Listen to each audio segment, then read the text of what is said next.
नमस्कार विद्यार्थी मित्रों, मैं पवन सर। कक्षा 11 अर्थशास्त्र विषय पाठ 3 मांग। विद्यार्थी मित्रों, आज के इस वीडियो में हम मांग की मूल्य सापेक्षता के प्रकार की चर्चा करने जा रहे हैं। मांग की मूल्य सापेक्षता के प्रकार की चर्चा करेंगे। तो विद्यार्थी मित्रों, मांग की मूल्य सापेक्षता के 5 प्रकार। कितने हैं? 5 प्रकार। नंबर 1 है संपूर्ण मूल्य सापेक्ष मांग। नंबर 1 क्या है? संपूर्ण मूल्य सापेक्ष मांग। नंबर 2 संपूर्ण मूल्य अनपेक्ष मांग। नंबर 3 इकाई मूल्य सापेक्ष मांग। नंबर 4 मूल्य सापेक्ष मांग और नंबर 5 मूल्य अनपेक्ष मांग। इस तरह से इन 5 प्रकारों की आज हम चर्चा करेंगे। तो आपकी जो परीक्षा होती है उसमें से उस परीक्षा में इस पॉइंट में से मतलब मूल्य की सापेक्षता के प्रकार पूछा जाता है, इसलिए आप इस वीडियो को ध्यान से देखें और समझें। तो सबसे पहले हम देखते हैं संपूर्ण मूल्य सापेक्ष मांग। यहाँ पर देखिए ये EP बराबर अनंत, ये जो निशान लगा हुआ है विद्यार्थी मित्रों, ये अनंत है। मतलब कितना भी, कोई रोक टोक नहीं, कोई कमी वृद्धि ऐसा कुछ नहीं, अनंत एकदम। ठीक है। तो सबसे पहले हम क्या देखेंगे? परिभाषा देखेंगे। और जो भी परिभाषा, ये 5 के पांचों की परिभाषा में खाली थोड़ा थोड़ा अंतर देखने को मिलता है, बाकी सेम आपको दिखेगा। नंबर 1 परिभाषा है कि वस्तु की कीमत में अत्यंत अल्प परिवर्तन।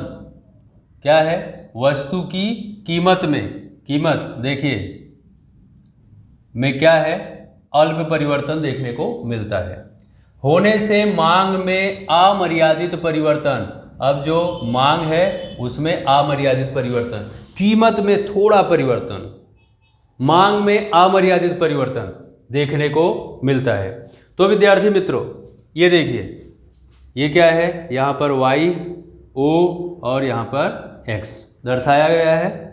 यहाँ पर क्या होता है? कीमत दर्शाई जाती है। क्या दर्शाई जाती है? कीमत। और यहाँ पर क्या है? वस्तु की मांग। ये देख लीजिए। ठीक है। हमने क्या देखा कि वस्तु की कीमत में अल्प परिवर्तन होगा, मतलब इस तरह से अल्प परिवर्तन। ठीक। अब मान लो कि इसकी कीमत 10 रुपये, यहाँ तक हम पहुँचे। कितनी कीमत है वस्तु की? 10 रुपये। मांग में अमर्यादित परिवर्तन, मांग में इस तरह से अमर्यादित परिवर्तन आपको देखने को मिलता है। जैसे कि 5, 10, 15, 20 इकाई की मांग हो रही है। ठीक है। इस तरह से ये अनंत तक बढ़ते चला जाता है। इसको क्या कहते हैं? ये जो मांग है इसे DD मांग रेखा के नाम से जानते हैं। हम इससे पहले भी समझ चुके हैं कि DD जो है वह मांग रेखा के नाम से जानी जाती है। इस रेखा को क्या कहते हैं? संपूर्ण मूल्य सापेक्ष मांग के नाम से जानते हैं। किसके नाम से?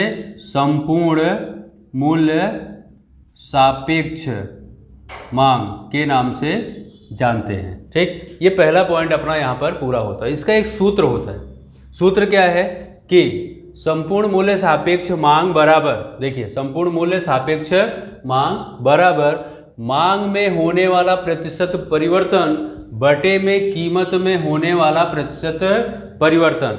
मांग में प्रतिशत परिवर्तन और कीमत में प्रतिशत परिवर्तन देखने को मिलता है। तो इस तरह से ये अनंत तक देखने को मिला। पहला पॉइंट अपना यहाँ पे पूरा हो। दूसरा पॉइंट हम देखते हैं संपूर्ण मूल्य अनपेक्ष मांग। ठीक है। संपूर्ण मूल्य अनपेक्ष मांग। यहाँ पर EP बराबर 0 दिया हुआ है। अब क्या है कि देखिए, यहाँ पर Y, यहाँ पर O और यहाँ पे X दिया हुआ है। तो OY अक्ष पर क्या दर्शाया जाता है? कीमत दर्शाई जाती है। OX अक्ष पर क्या दर्शाया जाता है? मांग दर्शाई जाती है। तो अब इसमें क्या परिभाषा क्या दी हुई है? वस्तु की कीमत में कितना भी परिवर्तन हो, देखिए, वस्तु की कीमत में कितना भी परिवर्तन हो परंतु वस्तु की मांग स्थिर हो। क्या हो? वस्तु की मांग इस तरह से स्थिर। मान लो कि यहाँ पे ये 10 आ गया। ठीक है। वस्तु की मांग जो है 10 इकाई है, उससे वो घटेगी बढ़ेगी नहीं, ये मान के चलना है। अभी जो मांग रेखा है ये DD मांग रेखा है, लेकिन अब क्या है? कीमत में परिवर्तन देखने को मिलेगा। मान लो 5 रुपये, 10 रुपये, 15 रुपये, 20 रुपये, इस तरह से। ठीक है। क्या कह रहा है कि वस्तु की कीमत में कितना भी परिवर्तन हो, चाहे जितना परिवर्तन बढ़े, वस्तु की कीमत चाहे जितना बढ़े, परंतु मांग में कोई परिवर्तन होगा नहीं, मांग क्या रहेगी, स्थिर रहेगी। सेम इसका उल्टा यहाँ पे आपने देखा कि वस्तु की कीमत में अल्प परिवर्तन, मांग में अनंत परिवर्तन, ठीक है, मांग अधिक कीमत कम। यहाँ पर क्या है, मांग स्थिर है और कीमत अधिक है, यह यहाँ पर देखने को मिलता है। जो सूत्र यहाँ पर लगा हुआ है, जो सूत्र यहाँ पर लगा हुआ है वही सूत्र यहाँ पर भी होता है, ठीक है, कि मांग की मूल्य अनपेक्ष, संपूर्ण मूल्य अनपेक्ष बराबर तो मांग में होने वाला प्रतिशत परिवर्तन बटे में कीमत में होने वाला प्रतिशत परिवर्तन देखने को मिलता है। अब समस्या कहाँ है कि मान लो कि ये 10 है, ठीक है, और यहाँ से बढ़ नहीं रही है, तो यहाँ पर कीमत मांग ऊपर है और कीमत में मान लो कि 10 परिवर्तन हुआ, तो अगर इसको हम बराबर करेंगे तो क्या आएगा, 0 देखने को मिलेगा। क्यों? क्योंकि मांग बढ़ नहीं रही है, मांग स्थिर है। मांग स्थिर होने के कारण 0 है, कीमत सतत बढ़ते चली जा रही है। अब यहाँ 10 हो सकता है, 15 हो सकता है, 20 रुपये हो सकते हैं। तो अगर मांग नहीं बढ़ रही है तो 0 में हम किसी भी संख्या से अगर भाग देते हैं तो उसका आंसर कितना आएगा, 0 ही आता है। इस तरह से विद्यार्थी मित्रों ये दूसरा पॉइंट हमारा पूरा होता है। तीसरा पॉइंट है इकाई मूल्य सापेक्ष मांग। सापेक्ष मान बराबर मतलब समान, बराबर में। देखिए यहाँ पे सूत्र दिया है EP बराबर 1। यहाँ पर जितनी कीमत बढ़ती है उतना ही मांग भी बढ़ता है, जितनी मांग बढ़ती है उतना ही कीमत भी बढ़ता है। मतलब दोनों वस्तु की कीमत और वस्तु की मांग बढ़ने और घटने का जो अंतर है वह समान देखने को मिलता है। तो इस तरह से यहाँ पर इसका हम परिभाषा देखेंगे, वस्तु की कीमत में होने वाला प्रतिशत परिवर्तन और वस्तु की मांग में होने वाला प्रतिशत परिवर्तन क्या है, समान। तो इसे हम सप्रमाण मूल्य सापेक्ष मांग कहते हैं। क्या कहते हैं? सप्रमाण मूल्य सापेक्ष मांग कहते हैं। तो विद्यार्थी मित्रों इसकी आकृति हम देखते हैं।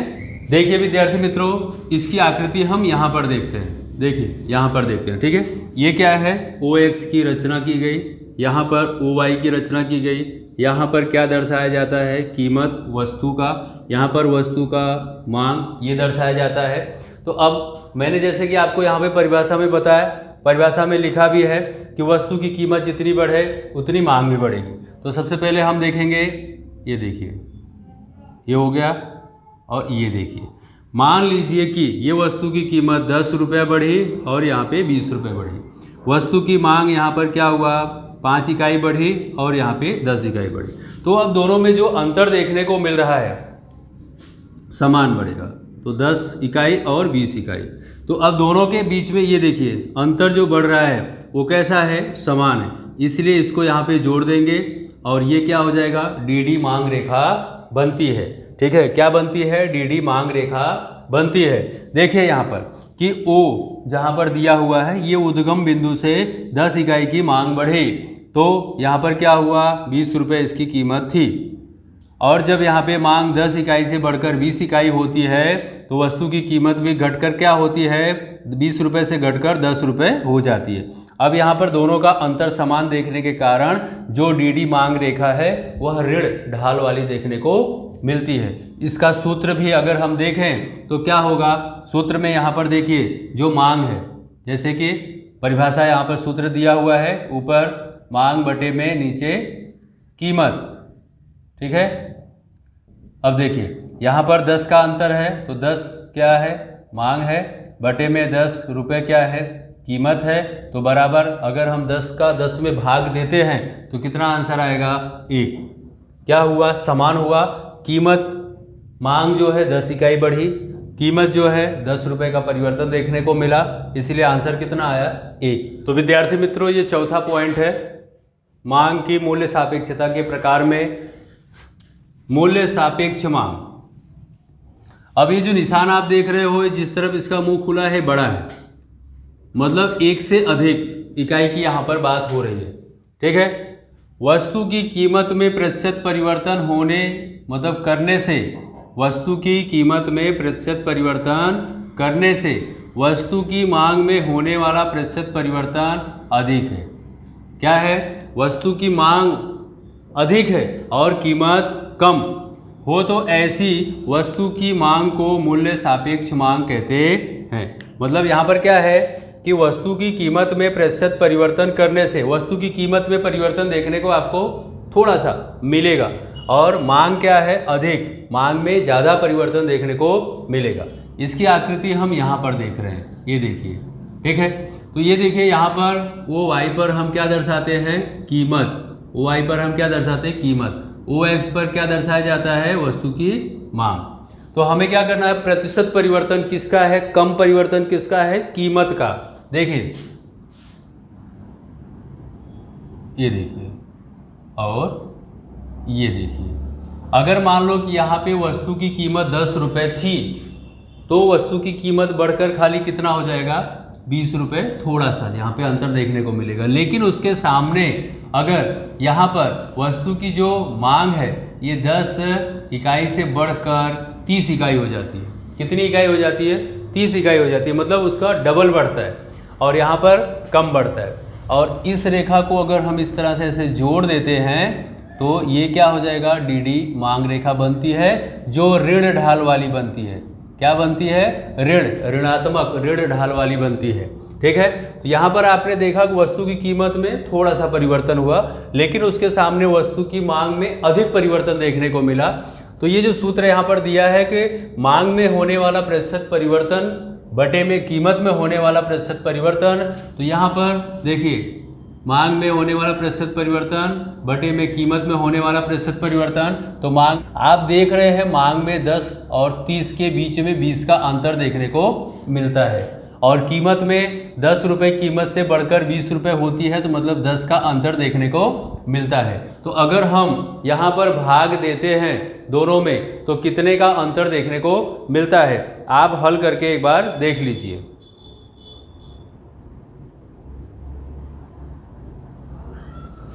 कितना आंसर आया, 2।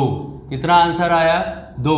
तो इस तरह से यहाँ पर क्या है, ये मूल्य सापेक्ष मांग है। क्या है, मूल्य सापेक्ष मांग। मूल्य सापेक्ष मांग में वस्तु की कीमत कम परिवर्तन होती है, ठीक है। देखिए प्रतिशत परिवर्तन होता है, जबकि वस्तु की मांग में अधिक परिवर्तन देखने को मिलता है।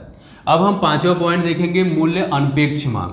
तो यहाँ पर ये सूत्र आप देख रहे हैं कि ये जो मुंह खुला हुआ है इधर बड़ा है, तो यहाँ पर क्या है, वस्तु की कीमत में होने वाले प्रतिशत परिवर्तन की अपेक्षा उसके बदले में वस्तु की मांग में होने वाला प्रतिशत परिवर्तन कम। मतलब यहाँ पर वस्तु की कीमत अधिक और मांग कम देखने को मिलेगा। क्या देखने को मिलेगा, वस्तु की कीमत अधिक और मांग जो है वह कम देखने को मिलेगा। ये हो गया ओ वाई, यहाँ पर ओ एक्स, यहाँ पर वस्तु की मांग, यहाँ पर वस्तु की कीमत, ये दर्शाई गई है। अब क्या अंतर देखने को मिलेगा, वस्तु की कीमत अधिक और उसके बदले में वस्तु की मांग कम। ये देखिए, ये देखिए, जब वस्तु की कीमत 5 रुपये थी तो वस्तु की मांग 10 इकाई थी। वस्तु की कीमत बढ़कर जब यहाँ पर 20 रुपये होती है तब वस्तु की मांग घटकर 5 इकाई होती है। इस तरह से ये ऋण ढाल वाली डी मांग रेखा के नाम से जाना जाता है, ठीक है। यहाँ पर फिर से हम वही सूत्र अगर लेते हैं कि वस्तु की मांग में होने वाला प्रतिशत परिवर्तन बटे में वस्तु की कीमत में होने वाला प्रतिशत परिवर्तन, तो क्या होगा, सबसे पहले ऊपर क्या दिया है, मांग दिया है। मांग में 5 का अंतर है और कीमत में 15 का अंतर है। तो अगर हम इसको भाग दें 5 में, कितने का भाग देना है हमें, 15 का। आप देकर एक बार देखिए। तो देखिए विद्यार्थी मित्रों, यहाँ पर क्या आया, 0.33 आंसर आया, ठीक है। क्यों, क्योंकि मांग में अधिक, कीमत में अधिक परिवर्तन है और मांग में कम परिवर्तन है।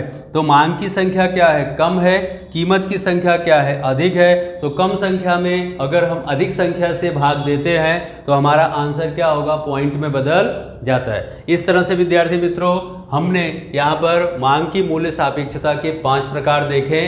फिर से मैं आपको एक बार पुनरावर्तन कर देना चाहता हूँ। सबसे पहला पॉइंट था संपूर्ण मूल्य सापेक्ष मांग, दूसरा संपूर्ण मूल्य निरपेक्ष मांग, तीसरा इकाई मूल्य सापेक्ष मांग मतलब समान जिसे कहते हैं, सप्रमाण मूल्य जिसे कहते हैं, चौथा है मूल्य सापेक्ष मांग और 5वां मूल्य अनपेक्ष मांग। इस तरह से विद्यार्थी मित्रों इसे आपको ध्यानपूर्वक देखकर लिखना है। धन्यवाद।